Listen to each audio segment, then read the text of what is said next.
Bonjour les yogis, bonjour les parents, namasté.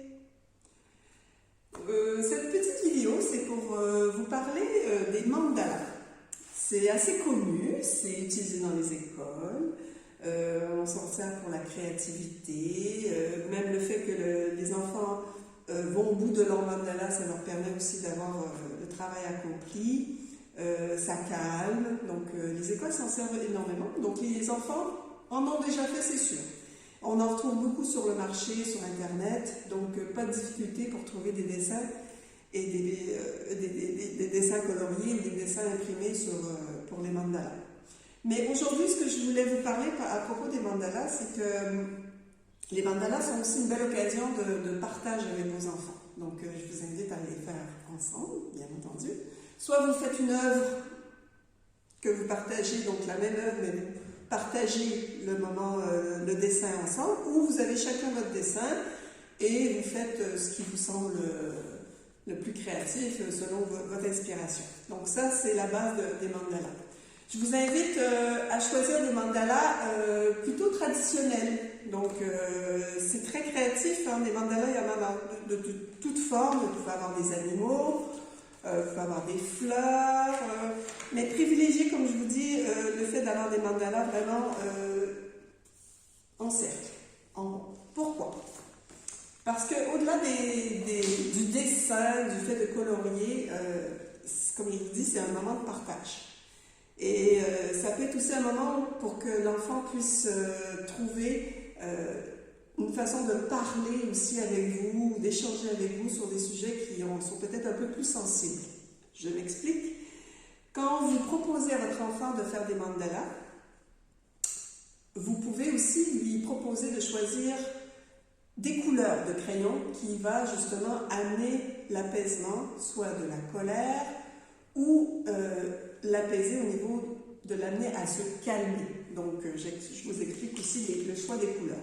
Quand vous choisissez le bleu clair, le vert clair, l'orange et le rose pour faire les mandalas, eh bien, vous permettez à votre enfant, avec ces couleurs, donc la magie des couleurs, de pouvoir apaiser, donc se calmer. Et quand on se calme, des fois, on est plus propice à échanger, à parler, à dire les choses qu'on peut ressentir. Ça peut être l'occasion aussi, avec votre enfant, pendant qu'il fait ses mandalas, de lui poser des questions, dire comment ça s'est passé à l'école, ou je sais qu'il y a eu des petits trucs, tu me sembles un petit peu énervé, ou tu as peut-être besoin de te calmer, est-ce que tu veux m'en parler? Donc c'est l'occasion d'ouvrir peut-être la discussion, la communication sur des sujets qui peuvent être sensibles ou que vous sentez que votre enfant aurait besoin de parler. Donc des émotions qu'il peut vivre. Donc le choix de ces couleurs-là pour le calme. D'autres couleurs peuvent être choisies pour, cette fois-ci, apaiser des fois des colères que votre enfant a pu vivre dans la journée ou des moments d'anxiété ou d'angoisse. Donc quelque chose d'un petit peu plus négatif peut-être et qu'il a du mal à gérer ou qu'il a du mal à exprimer, ça peut être l'occasion de choisir d'autres couleurs comme le marron, le jaune, le rouge et le noir. Comme vous avez pu remarquer, là j'ai choisi des crayons en bois, des feutres plus fins, des feutres plus épais. Ça n'a pas d'importance en fait. C'est le choix des couleurs qui est plus important que la matière des crayons. Donc privilégiez donc ces 4 couleurs pour travailler avec votre enfant. Donc les mandalas que vous aurez choisis, soit vous les faites encore une fois ensemble, soit vous avez chacun. Mais en tout cas, c'est pour créer cette situation de calme, cet état de calme et de partage que vous pouvez avoir ensemble. Et des fois, c'est assez magique. Les enfants se servent de ce moment-là pour des fois vous partager des choses qu'ils peuvent vivre et que vous avez peut-être du mal à discuter à d'autres moments. Ou des fois, quand la colère a eu lieu, on fait plus tard un petit moment de détente. Et des fois, vous pouvez reparler de cette situation qui a été peut-être délicate et donc à trouver des solutions ensemble pour pouvoir que ça soit harmonieux pour tout le monde. Voilà.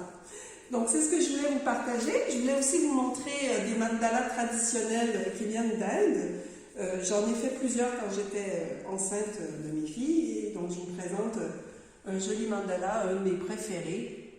Donc, j'ai choisi les couleurs et j'ai été selon mes envies, mon intuition, mon envie de faire de ce mandala quelque chose de joli. Donc voilà, je vous partage ça. Donc c'est l'effet de ce cercle, en fait, de ce qui crée vraiment au niveau visuel une sensation d'apaisement. Voilà. Ben écoutez, profitez bien de ces moments de créativité, de création et de partage et de communication ensemble. Donc je m'adresse donc aux parents dans cette vidéo pour que vous puissiez avoir des outils pour faire des choses ensemble et partager un bon moment. Voilà. Prenez soin de vous, prenez soin de votre famille et on se voit et on continue avec le yoga et la sophrologie. Namasté.